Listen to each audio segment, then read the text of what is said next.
has filled out the poll. I'm going to go ahead and end that now. Okay, so let's see. The first question was, do you have a garden? And it looks like everyone who is in this webinar so far has a garden. So great, you're in the right spot because we will be talking about habitat and gardens today. Question number 2, if you have a garden, are most plants in your garden native? It looks like this is kind of split 50-50. Some say yes, some say no, and others say, or also some people say other as well. Question number 3, what barriers are keeping you from having more native plants in your garden? It looks like for some people, it's the cost of purchasing the plants, access to plants, and we're not sure which plants are native, and also the difficulty of keeping the plants alive. So that is also pretty equal for everyone here. What type of environment did you grow up in? Mostly city, some country, and some suburbs.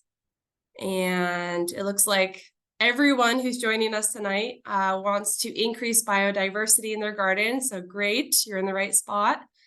And we have 50% of folks here are from Sunnyvale and 50% are from another Bay Area city.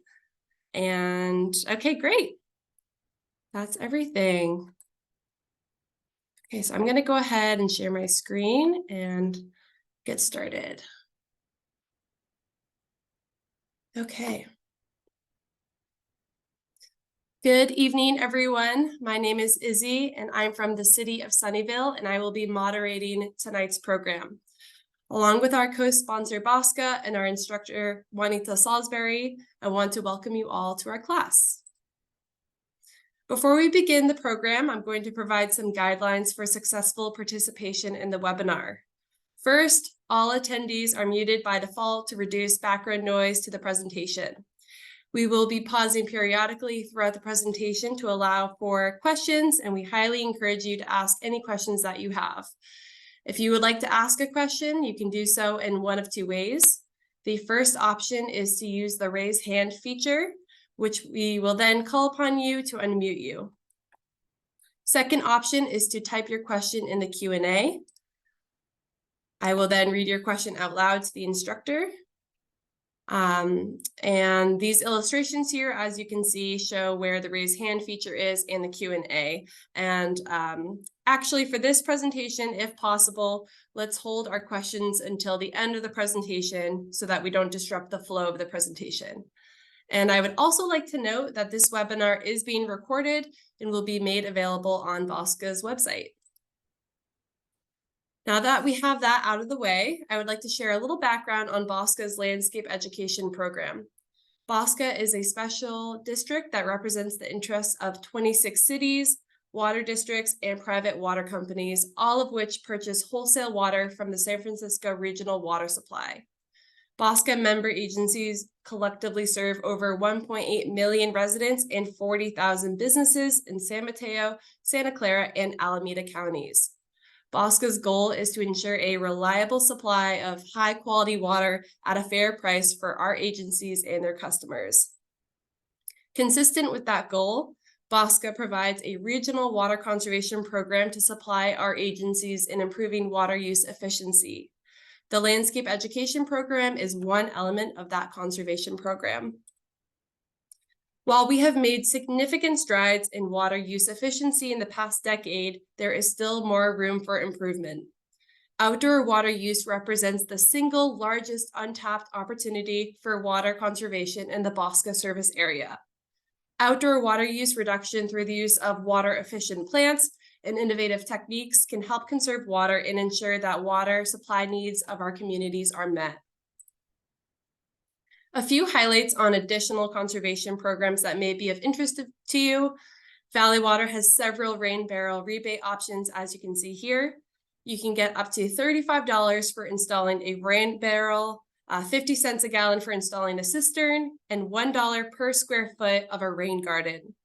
Bosca has a newly redesigned landscape rebate program, which provides rebates to customers of participating water agencies for replacing water-intensive lawn space with water-efficient landscaping. Bosca also has the I Heart Gray Water program, which gives residents up to $200 in rebates for connecting a washing machine to a gray water irrigation system.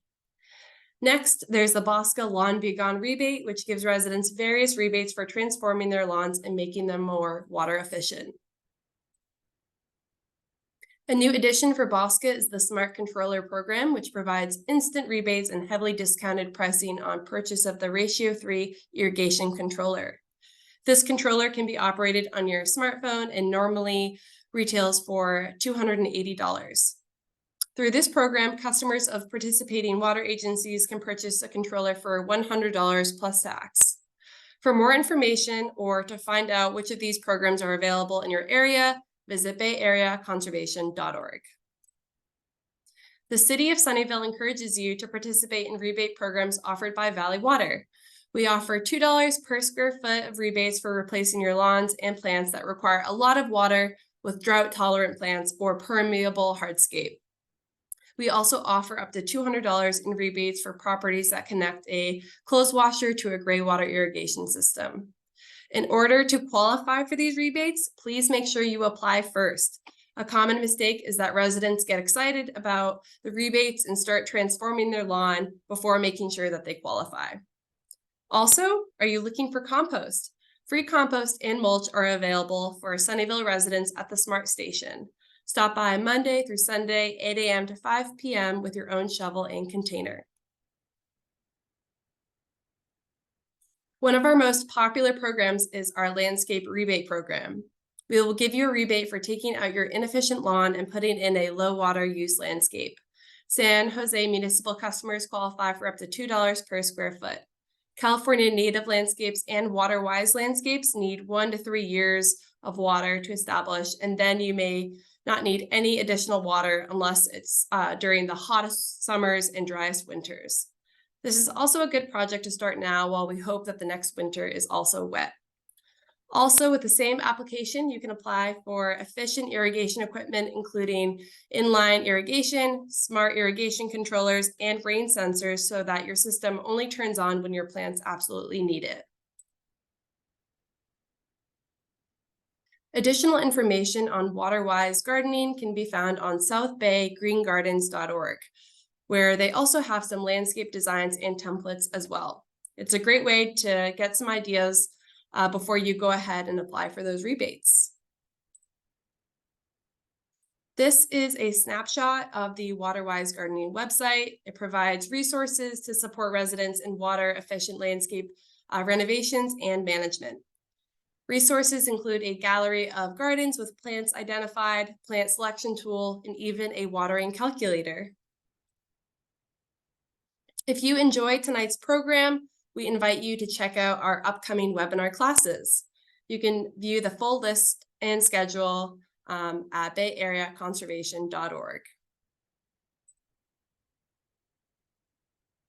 If you have questions about the rebate programs, please contact Valley Water for additional information. And now I have the pleasure of introducing our instructor, Juanita Salisbury. After growing up in rural Willamette Valley in Oregon, Juanita Salisbury studied psychology in college, eventually receiving a PhD in biopsychology from the University of Florida in 1988. Later, she obtained a Bachelor of Science in Landscape Architecture from West Virginia University. In 2009, she established Juanita Salisbury Landscape Architecture after working for commercial and residential design firms. In 2016, she established the Primrose Way Pollinator Garden, the first of 8 California native plant habitats in Palo Alto. Her focus is to research and educate about these habitats, as well as exploring opportunities to install more of them. Juanita, thank you so much for joining us tonight. I'll go ahead and stop sharing so that you can take it away. Thanks very much, Izzy. Let's see. Let's share my screen. There we go. Well, good evening, everybody. Thank you, Izzy, for that nice introduction. As Izzy mentioned, I started 8 pollinator gardens, habitat gardens here in Palo Alto, and I monitor them constantly with updates on Facebook and Instagram with the Primrose Way Pollinator Garden name, as well as YouTube. I have a Primrose Way channel there. And if you don't like social media, I have a website, which is primrosewaypollinatorgarden.com. Here in Palo Alto, the gardens that I established are always open. And if you come in on Embarcadero Road into town, this is going west, you'll run first into the Primrose Way Pollinator Garden, which was our first garden in 2016. And then we have other gardens, the Island Drive Garden, Arcadia Place Garden, Hopkins Avenue Pollinator Garden, Gwynda Street Garden, Churchill Street Garden, the West Greenwich Place Pollinator Garden, and then a long linear garden, which is the Embarcadero Road Pollinator Corridor, which will connect two of these gardens together and allow for gene flow between these areas.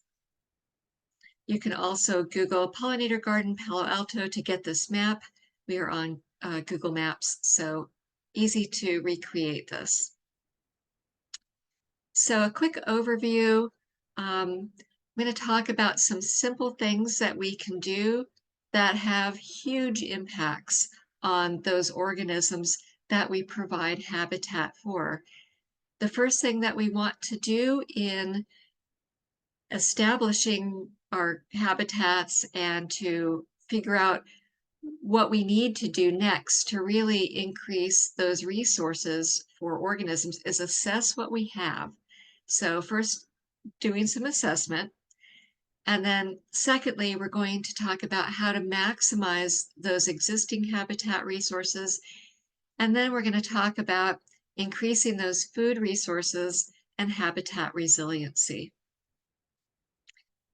So in terms of assessment, what are your habitat goals? So among other things, a well-functioning habitat provides opportunities and resources for organisms to complete their life cycles. And that includes you as the manager of the habitat, allowing the time for those biological processes to take place, the feeding, the mating, the nesting. So for example, here's two Ackman blue butterflies at the Hopkins Avenue Garden doing their mating dance next to the plant that they will lay eggs on. This is Eriogonum latifolium, the coastal buckwheat. So this is the goal, is to get the love happening, and then we can have more of those beautiful butterflies in the next year. So in assessment, we want to look at your yard that you have, your gardening space. What existing features does your yard have that provide opportunities for organisms to complete their life cycles? Some important things to have are mature trees. Do you have flowering plants? What are your water sources like? So this is not an exhaustive list of things that you need, but start considering those things that organisms need to complete their life cycles. What are your areas that need improvement? What are the gaps in your habitat layers? So for example, do you have a lack of ground cover, nesting sites, food sources, or limited water supplies? So we want to provide a place for things to complete their life cycles, to do those mating things and nesting things, but we also want to provide food for them to fuel those behaviors. So how can you modify the current layout to provide or maximize your habitat? Some of those things that you can do, some quick things that you can do, is just change what you do. Incorporate the best practices to maximize the habitat potential of your existing elements. So one easy thing to do is mulching with leaves. I cannot stress enough how important just leaving the leaves in a garden or a habitat is. almost nothing compares to just leaving the leaves. So many insects use leaves to hide, to do their life cycles in. Um, so that's something that you can do, is just literally do nothing with them. Just leave them where they are. You can leave areas of bare dirt for nests, because we know that 70% of our native bees nest underground. Don't use leaf blowers in planted areas. There's no reason to clean up underneath of plants at all. So don't use leaf blowers in planted areas. Don't use pesticides, herbicides, or fungicides. So basically, it's like one of the best practices is literally doing nothing to tidy up your garden.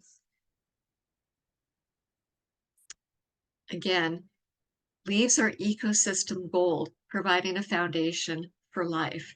So if you really think about leaves as kind of like being this organic lasagna, where you have pasta layers and layers of dirt and maybe a little skim coat of mulch, you can layer leaves on top of that, maybe do a little skim coat of mulch on the top of that, which you just leave in place. There's no reason to churn it up or any of that sort of thing, because you'll end up with all kinds of organisms jumping into the niche that you create with this sort of lasagna layers of leaf mulch and leaf litter.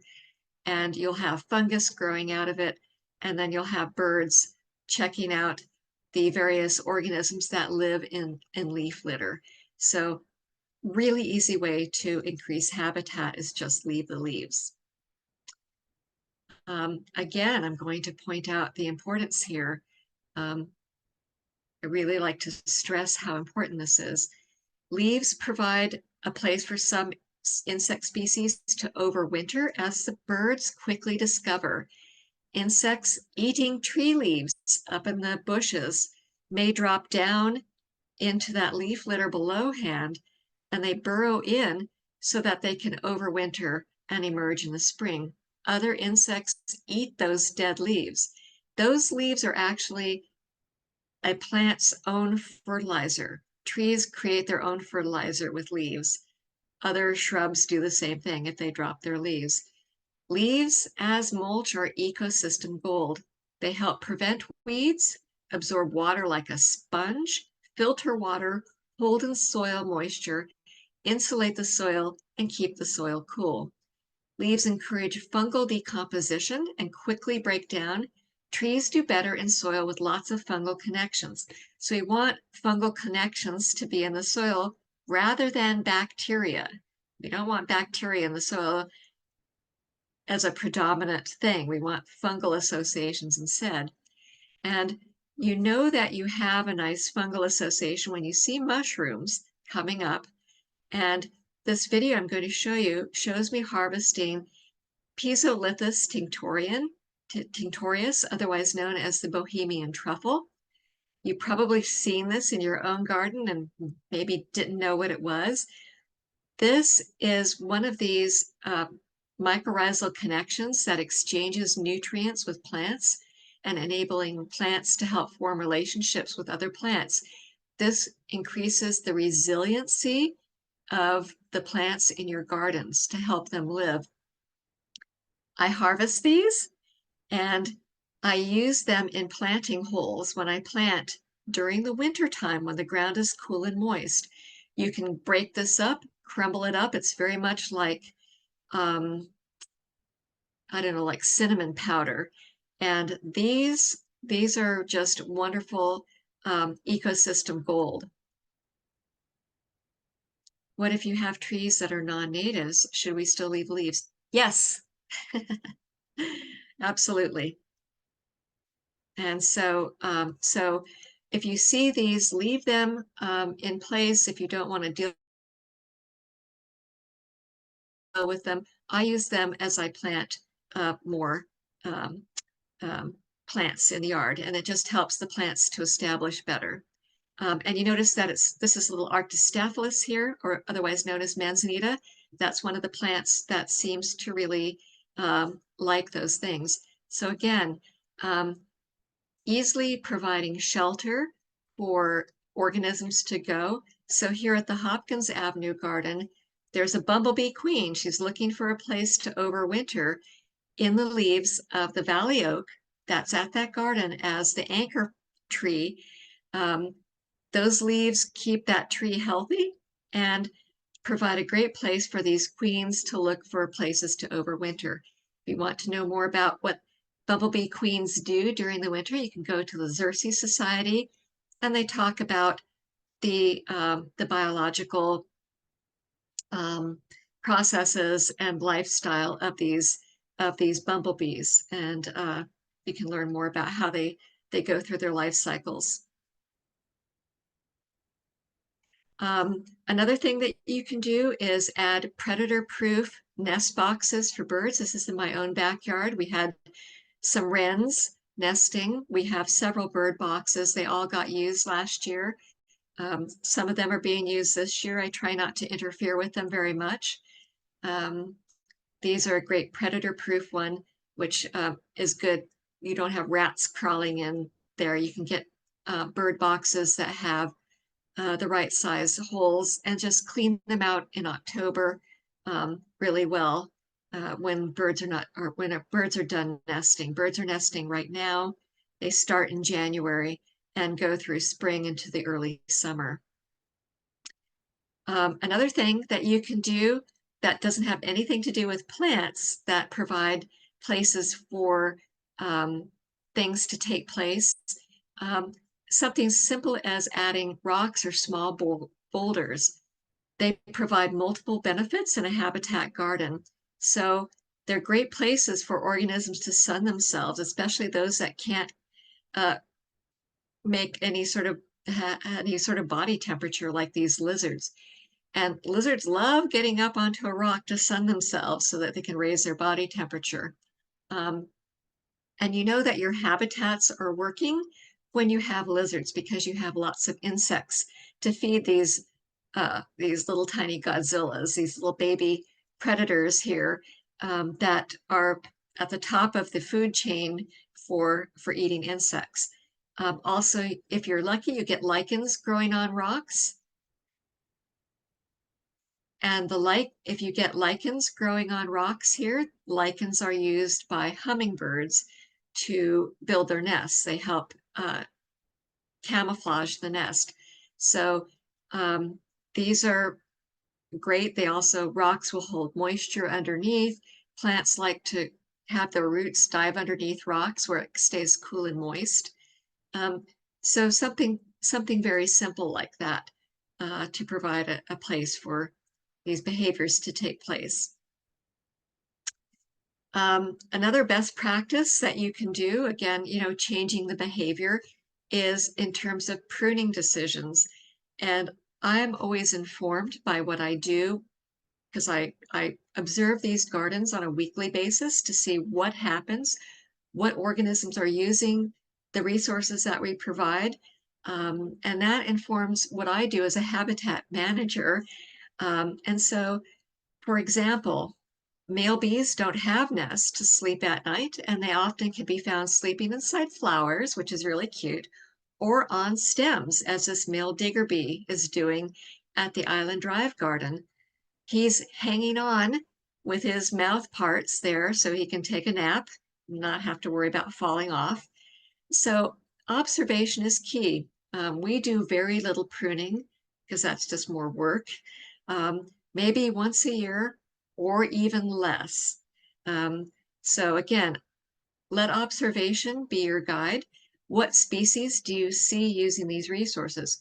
And with consistent observation, I know what organisms use different things at different times of year. So when are the species using the resources? So my relationship to these habitats has really changed over time. I basically observe and then let those observations determine what I do. Another thing that you can do to improve habitat resources is to reduce light pollution in your habitat. The things that we do in our gardens is going to attract everything from butterflies to bees to moth species. And for every species of butterfly on the planet, there are 19 species of moths. we're not necessarily aware of them because they come out at night. And what you can do then to increase the habitat, again, change your behavior, reduce light pollution by using motion sensing warm color outdoor lights or blackout fabric and curtains. So something very simple to maximize and optimize the resources that you might already have. Again, with the pruning, there are a lot of insects that are stem nesters. And so if you have a hollow stem, those are going to be used for nesting purposes. And so if you trim, do not trim down to the base of a plant. Leave about a foot of stem because organisms will actually go inside of the stems and then lay their eggs on top of each other. Okay, and so they'll be stacked up. And if you prune and you have the tops of these things, I don't compost those. I always pile up those stems in small piles around the gardens because those piles of stems, then they will break down over time, but things will go inside those stems to use them for nesting purposes. And we find that a lot of insects are very attracted to small piles of debris like that. We can think of those as debris piles, or we can think of them as resource piles. So super important in the habitat. Just leave those stems in place a foot long when you're pruning, or if you don't want to prune, leave the stems, observe what things come out and use them. I use a lot of bamboo stakes in my own home garden to hold up things. And sure enough, we have bees nesting in these stems. This really took me by surprise when I saw her fly out of there. This is a leaf cutter bee nesting in there, and they really like these bamboo stakes.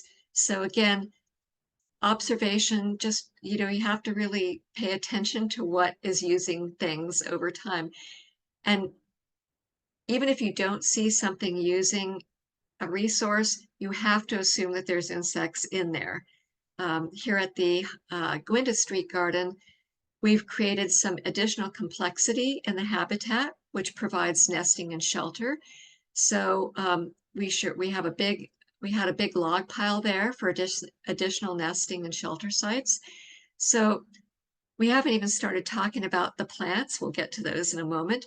But these are ways that you can provide places for those behaviors to occur that you want in a habitat: nesting, mating, and shelter. So let's talk about plants. Now that we've talked about some simple ways that we can provide resources that aren't plants for those organisms to use. And it's all about the mealtime. That's one of my key things that I say all the time to people. It's all about food intake. And the way to really provide the yummiest things to eat is plant native keystone species. And I noticed that somebody mentioned that they're having some difficulty keeping those native plants alive. One of the ways that you can maximize success in planting and maintaining those plants and keeping them alive is to plant keystone species first. And so let's just talk for a second about what keystone species are. A keystone species plays a pivotal role in an ecosystem. Without it, the entire ecosystem would be dramatically different or might cease to exist. These species have low functional redundancy, meaning that no other species can fully replace their ecological niche. So the insight here is when you plant multiple keystone species, that provides high functional redundancy to protect ecosystem stability. Basically, think of this strategy as providing backups. So if something fails, there's something that will take its place. So This is what we refer to as redundancy in the system. So if something fails, there are backups to take the place. So that provides a lot of stability in an ecosystem. So let's talk about those keystone species a little bit. Why do you prioritize planting the native keystone species? Some of those benefits. Number one, amplified impact. Keystone plant species have a disproportionate impact on the overall health and diversity of an ecosystem compared to their abundance. So you don't have to have very many of them to have a huge impact. And by planting those first, you jumpstart the development of a thriving habitat. Secondly, adaptation. Many keystone plants are particularly well suited to the local environment. If you plant them first, that allows them to establish quickly, creating a foundation and fostering conditions suitable for other native species to thrive.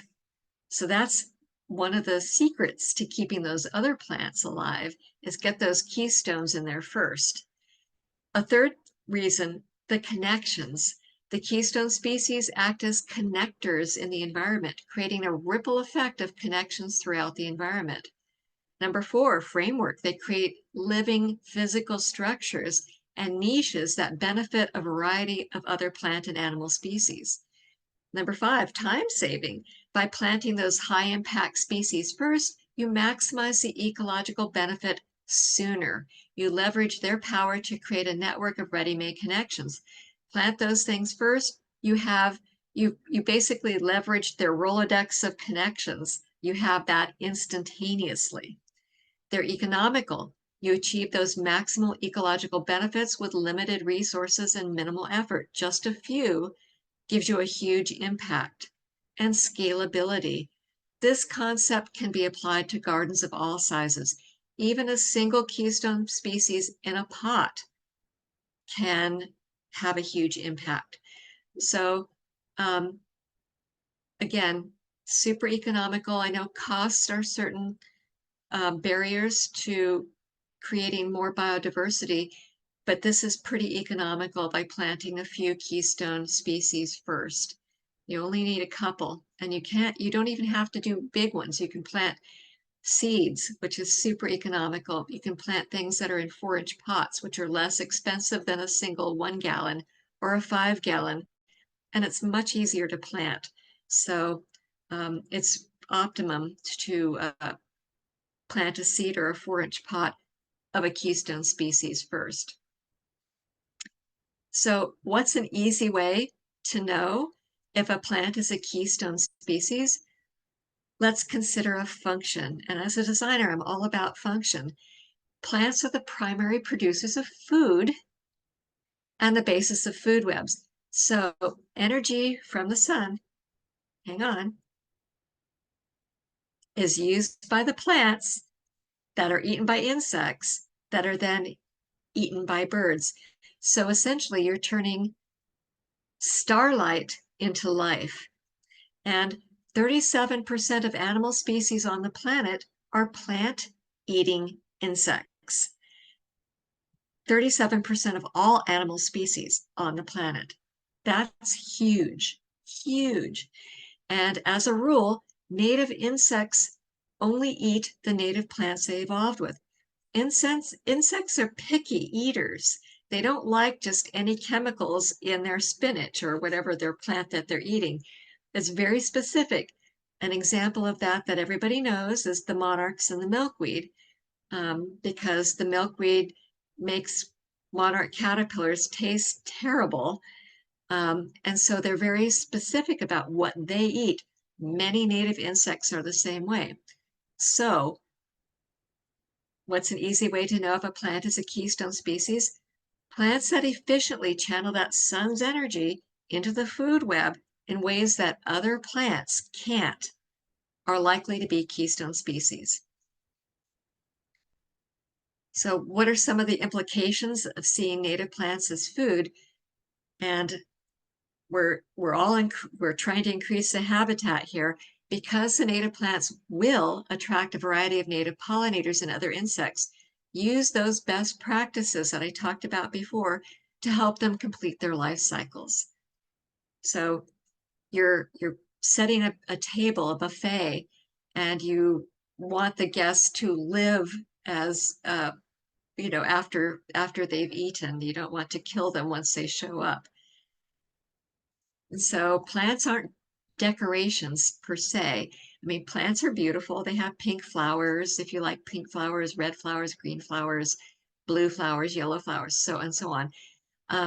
But this means that your plants will attract many native pollinators, other insects, birds, and other organisms. So among other things, the keystone plants provide food for many more species than do other plants. Some plants just feed a whole bunch of things. They're hosts for a lot of different kinds of larvae, a lot of different kinds of bee species. A lot of organisms they're connected to that plant. That's those connections that those keystone species have. And so whenever I go to a nursery, I'm looking for plants that have holes in the leaves because I know that chances are there might be some eggs on it, and I'm going to go home. I'm going to get a twofer. I'm going to get some butterflies and bring those into my habitat. So a tip, if you go to a native plant nursery and you see a plant that has some holes in it, buy that plant. And you just might have a stowaway. And that's one way to get butterflies in your gardens is bring them home on the plant that they are already eating. And we know that birds need larvae for raising their offspring. So if a yard, this is the science behind all of this, if the yard has more than 70% native plants, chickadees, for example, chickadee birds, are more successful in maintaining their populations. And the study showed that as soon as the number of native plants dropped under 70%, the probability of sustaining the species drops to 0. So 70% native plants in your yard seems to be the threshold for maintaining those populations. Very interesting study. And we have lots of things to choose from in California to really provide habitat resources. The food, lots to choose from. California is a biodiversity hotspot, one of about 30 on the entire planet. Yay, California. We have almost 8,000 species of plants, some found nowhere else on the planet, more than any other state in the United States. There are abundant ecological benefits. They support wildlife as well as pollinators and other insects. And because we are talking about water conservation, many species are drought tolerant. And so by planting native, we can help turn the tide of insect species, including pollinators, declining. In some cases, insect species have decreased up to 70%. So we have a lot of tools in our toolbox to turn the tide on insects declining. So what to plant? My go-to resource for finding plants, and this is such a good resource. It's done by the California Native Plant Society, and this is a screenshot of their landing page of CalScape, which is calscape.org.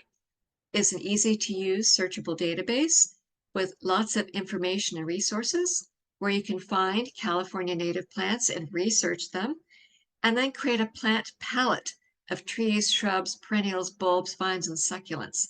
So you can go here. They show the 7,984 plants native to California. So if something doesn't work, there's always something else you can try. And you can find nurseries where you can click on a link, go to that website, that nursery's website, see what they have in the inventory, and that'll save you a trip. And that's a good way to find plants. Design and inspiration, and then butterflies, it tells you what plants host different things. And then you can create an Excel spreadsheet so you can keep track of what you planted. And they help sort out which plants feed multiple species. And I took a screenshot here where I've ordered the plants by the number of butterflies hosted. willows are really great at doing that. Cherries are really good at that. Oaks are really good at that. These are all keystone species.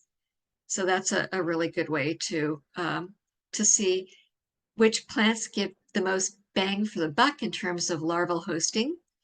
Another resource to find out about keystone species is done by the National Wildlife Federation. They have for the Mediterranean, California, Ecoregion 11, and these are just screenshots of a couple of PDFs that they have on site. So you can go to their website and take a look. And they show two types of keystone plants, the host plants that I've talked about, and then the plants that feed specialist bees who only eat pollen from specific plants. And so they break it down by trees, shrubs, herbaceous perennials, and then they talk about the top 30 plants that are for butterfly and moth larvae, as well as the top host plants for pollen specialists. So they make it easy to plant keystones. It's like the tools are all there. I love it. The things that I recommend to start with, and when you have 8 public gardens to look after, you want to plant things that are basically carefree, because otherwise, with 8 gardens, I would have no life. I would be doing things every day to like take care of things. So this is my list of plants that I refer to as the non-divas that don't require a lot of care. These are basically carefree. And my approach is doing it in layers. You want to plant trees first. So if you have room, plant an oak, the Quercus species. Maples are good, the Acer species. The prunus, the cherries. If you have, there's a lot of great cherries that will fit in everybody's yard. And then if you think you don't have room for a tree, plant some shrubs. And I'm using scientific names here because there's so many different types of, people refer to the Arctostaphylos as manzanitas, but you have ground cover types, you have shrub types and tree types. Ceanothus, Eriogonum, otherwise known as buckwheat, and not the kind that goes in pancakes, so that's a useless common name. Baccharis, which is coyote bush. So these are what I consider literally foolproof plants that require very little water. Most of these species require very little water. And because of the amplified effects of these keystone plant species, you can simply plant one of these to reap the benefits. And this is the Prunus ilicifolia in full bloom, the holly leaf cherry in my own yard with the new growth coming out in full bloom. And I don't water these at all. So evergreen, they stay green all year, glossy leaves, super easy to take care of and easy to grow from seed. You can easily get the seeds to grow for you. Again, if you have room for an oak, this is at the Hopkins Garden with this beautiful valley oak. And she's going to grow up into a beautiful grandmother someday with big branches and shade this area. And here in the Santa Clara Valley, they used to be 61% of the tree cover. Now it's 1%. So I always ask people, if you have room, plant a valley oak. As a keystone species, they provide critical support to the entire ecosystem. They are deciduous. They drop leaves all year, which need to be left in place to support the health of the tree. The taproots seek out the water table, and then the lateral surface roots share water with other plants. Native plants like Monardella species are best to grow underneath. Non-native plants are not good for these trees if you're growing them underneath. They are insect factories, transforming the sunlight into protein to feed countless birds and other species. They actually grow really quickly and can live up to 600 years. So they are a time investment. The oaks that you plant now will be enjoyed for generations of people to come. So I always like to say the tree that you plant also exists in the future. And they add value to real estate. So, but if you don't have room for an oak, what other trees can you fit into your yard if you have some existing trees or not much space? And we have a very dinky yard, and I have fit a dozen more tree species into our yard, and they are of varying sizes. So these are my go-to recommendations for people. And this talk will be on Bosca's YouTube channel later, so you can go back and review this, pause on this particular slide to look at these.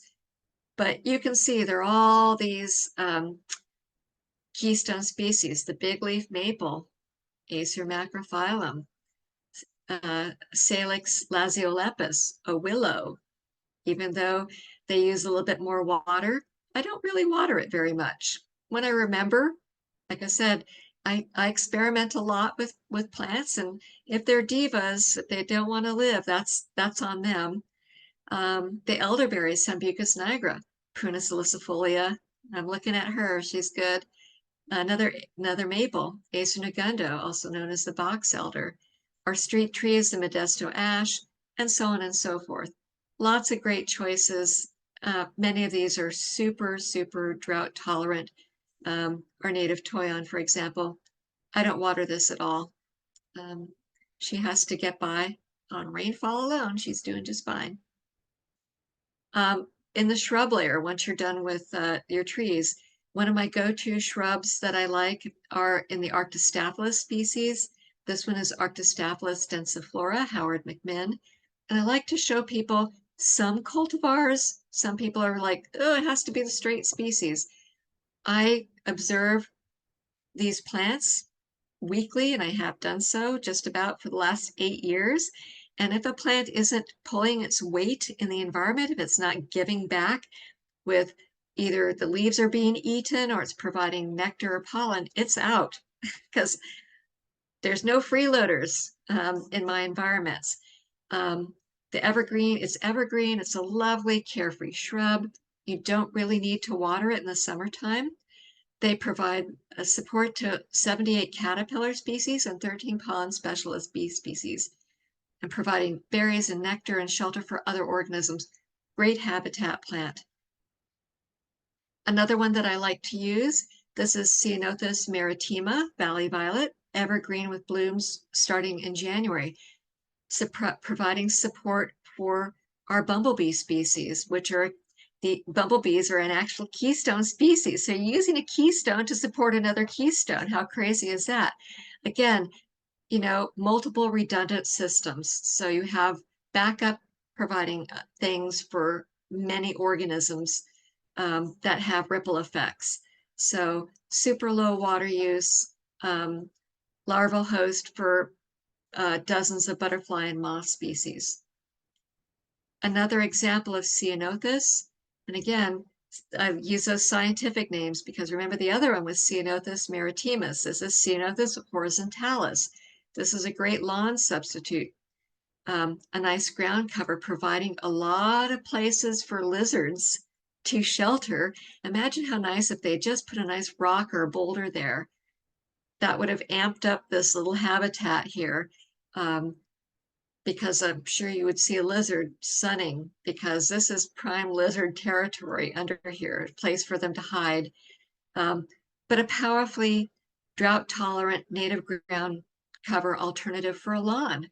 So saving water, helping the planet, providing habitat resources, looks good, grows quickly, fills in, don't have to mow it, you know, lots of great things that we can plant to save, to provide habitat resources. So connections, and these are not just plants and animals, but one of these nodes will be you because you are connected to your habitat. Your relationship as you continue to observe will change what you do and what you see. So all these nodes, the plants themselves, they create this framework of relationships for other organisms. So within that framework is you and all those other organisms that the plants are creating this this network of connections. And I like to increase complexity as much as possible in the landscape. And native plant gardens enhance that connectivity and complexity in the landscape.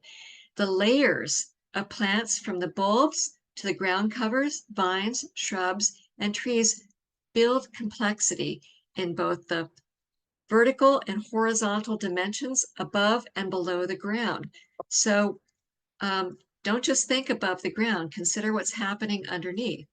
And so the result is that the plants support each other, and that leads to reduced irrigation needs. So again, water saving by complexity. Less water doesn't mean less plants necessarily. In fact, as you add more plants, the more that you build this community of plants and organisms, they support each other and share water, nutrients, and informations. And when you're starting to add those right plants, we're talking keystone species, the garden becomes a self-assembling living system. So and it just gets more and more complex over time and becomes a very interesting sort of superorganism. And that for me as a designer is always one of my goals, is to keep completely enhancing the complexity. And so how do you do that?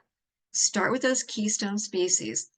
And once you've planted those keystone species, just keep adding more plant species each year. So imagine building a house.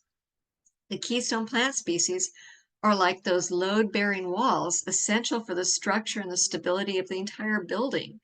Once those walls are in place, then you add other components each year, like floors, doors, and windows, representing various plant and animal species that the habitat supports.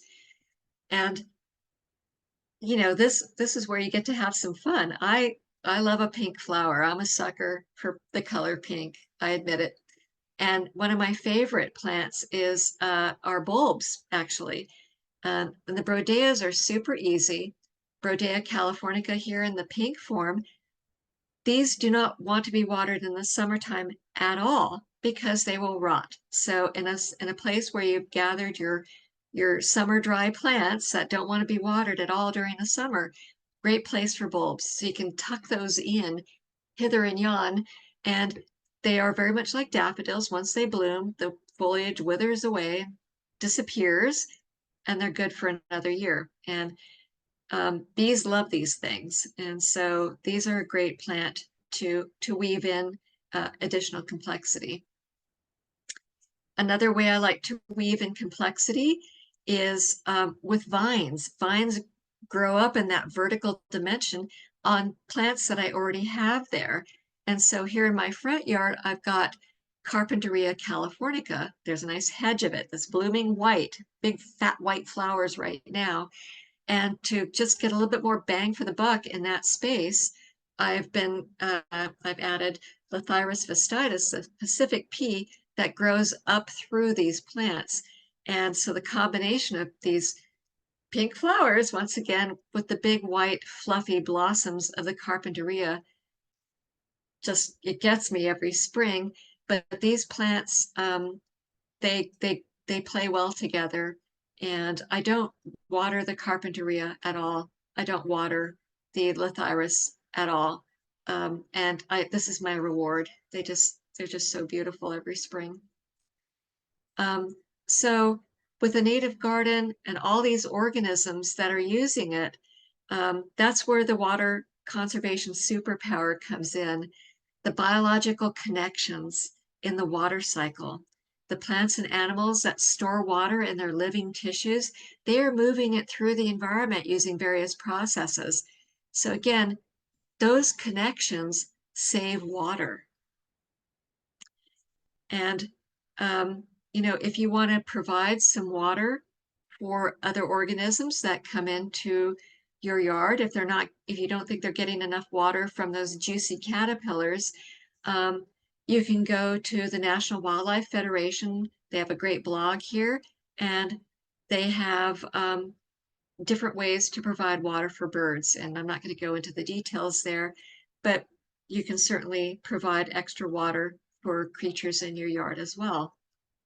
And again, because your habitat will attract birds, this is another one of those best practices, is make your windows safe for birds, because birds will try to fly into your windows if they see a reflection of a tree, and you'll end up with a bird strike. The bird will be stunned, if not killed, and you want to reduce that from happening. And so the American Bird Conservancy gives some resources to help provide some visual cues for birds to make it so that they won't fly into the windows. Again, we're going to leave those seed heads for as long as it takes to find, the birds to find to eat those seeds. And here's a cute little, I think this is a little titmouse eating the seeds out of one of our native sunflowers. And I leave these stems up for months and months. Even though they might look unsightly to us, the birds will clean them up for you, and they appreciate that stable source of food. They like to be able to come back to your garden for weeks and weeks and months at a time to eat these seeds. If you cut these down, they don't have a place to land where they can keep an eye out for other organisms that might want to eat them, because it's all about the mealtime, and they will get a meal there. In fact, white sage has these long seed stalks on it that I leave over the winter and through the end of May, because the finches will be eating those seeds. Finches are one of those seed-eating birds. So leave those seed stalks in place. And even if it's not a seed stalk, here at the Primrose Way Garden, a hummingbird was collecting fluff from the old flower heads of goldenrod. You can see there she is. She's picking away at those fluffy seed heads. Again, don't be in a rush to clean up the garden. Nature does that on her schedule. And so birds start nesting in January and continue throughout the spring in trees, shrubs, and on the ground. We have ground nesters. And you want to be observant during this time. When there's a bird chirping angrily at you when you're out in your habitat, that means you're probably too close to a nest. And I learned a lesson this day. I was actually out there. I confess, I was gonna cut down these fluffy seed heads from the goldenrod to clean it up. And this beautiful hummingbird was just like, wait, just hold on there, Sparky. And so those didn't get cut down for months and months and months after that. It was like, all right, lesson learned. So some final thoughts. As your understanding of how planting California natives helps the environment, so does your ability to optimize the power of your native plant garden and habitat, leading to an abundance of life, as well as enhancing your role, remember you're a node, in caring for nature's complex beauty. And with that, I'd be happy to take any questions that anybody might have. Thank you, Juanita. That was an amazing presentation. As always, my paper is completely full. I started to go into the back of my scrap paper here. So thank you so much for just an abundance of information, and just the way you presented it as well. It didn't feel like too much information. So thank you very much for that. So let's see if anyone has any questions, please feel free to type them in the Q&A. And I can read them for Juanita while we have her here. Trying to think if I have any questions for you. What do you recommend I plant in Scotts Valley? I mean, I took a lot of notes on, the different keystone species. And I'm assuming they would apply because it's not too far from the Bay Area. So if you go to thecalscape.org, you can actually search by location. Okay, good. Things that are local for your area. And that's what I always tell people. When you do a keystone species, try to go for the super local ones, because the ones that have adapted to that location, whenever you plant something, you're also choosing the organisms that use it. And so you're going to be supporting the things that already exist in the environment. So yeah, the Calscape search by location feature, that's your Awesome. go-to. Okay, great. Thank you. Okay, we do have a question here. How to deal with weeds, cut or pull? Can still leave them on the ground, question mark. So for weeds, I pull them. And I try to do it like right now when everything's got a seed head on it, get it before it's like dropping seeds. And with all the rain that we've been having, the weeding has just been kind of nuts. And so, um, you know, I tend to do a little bit at a time and try to stay on top of it. The weeds have been crazy, so I pull them, but I try to be really careful about it. I'll try to get down to the very bottom, right where they're connected to the ground, and yank them out. The good thing is by leaving the leaves and everything like that, they're very weakly rooted into the ground because a lot of weeds are annuals and they don't send their tap roots down 3 feet like an oak tree does. And so they should be pretty easy to pull out, but they are quite numerous. So, if you can get your neighbors to come over, maybe do a do an exchange. It's like, okay, you know, cookies and tea are on me after this time, we'll do your yard next.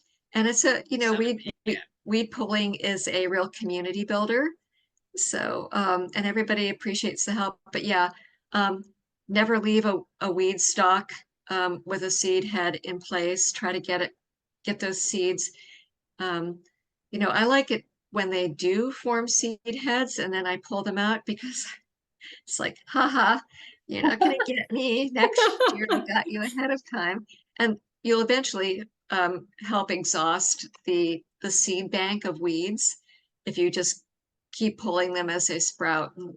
And native plants will actually change the soil chemistry so that the non-natives will struggle to get going in there. Wow. Yeah. So Good to know. it's all good. It's all connected. Yes, and we do have another question here. Which keystone species grow well in pots?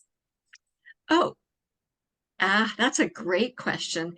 One of my favorite ones to put into a pot are the Eriogonum latifolium, that coastal buckwheat that I showed in the video of the two Ackman blue butterflies flying around. Mhm. I have some in pots right now. So they do well in pots. And when you have those, and you get seeds forming, you can take those seed heads out and sprinkle those for even more abundance. Mm. Another one that does well are some of the Arctostaphylos that stay smaller, and those are great in pots. What's the common name for that one? Just because. Manzanita, Oh, manzanita. Okay, yeah, yeah. gotcha. Those are you can actually get some really nice ones in pots. Um, And those are just a couple of good ones to look and see. I also grow bulbs in pots just so I can remember where they are because you sometimes forget where you planted your bulbs because the foliage does die back. Bulbs in pots, a great way to keep track of, it's like, okay, this pot is full of this. Um, just some other things I have in pots. Succulents Mm. are good in pots. We have a lot of native succulents as well. Those are excellent in pots. Um, so I don't know if you would consider succulents a keystone species, but um, they do add a lot of moisture to the environment because they're juicy. Mm. So, you know, uh, it's hard for me to like pick a favorite keystone. That's But okay. We'll have fun playing with the Calscape. What is it Calscape, called? Calscape. Okay. Calscape, Yeah. yeah. And I guess I have a question too. With bulbs, I always had an issue with my dog digging them up. Is there any trick or recommendation you have so that animals do not want to dig up those bulbs? Yes, so I tend to protect them with either wire baskets, chicken wire, I've even used like a wire waste basket. You can get little ones on Amazon for like 12 for like $20 or something. And they come in different sizes, and I flip those upside down and then stake them in place. Um, and then the bulbs come up through them if the mesh is open enough so that they can put their flower stalks up through them. Okay. Because I do have squirrels that love to get into the pots as well as digging things up. I just make a barrier like that to keep them out. Okay, good to know. Thank you. That's a great trick. We do have another question. What kind of succulents would you recommend? Ooh, my favorite. So I like Dudleya farinosa, which is otherwise known as the bluff lettuce. And this is why I don't like the common names, because people say, "Oh, can I eat it? It's lettuce, right?" It's like, no, no, not. So the Dudleya species are super easy to grow. And yeah, I would start with Dudleyas. Dudley's. Okay, great. Yeah, Dudleyas are great. Awesome. Do we have any other questions for Juanita at this time?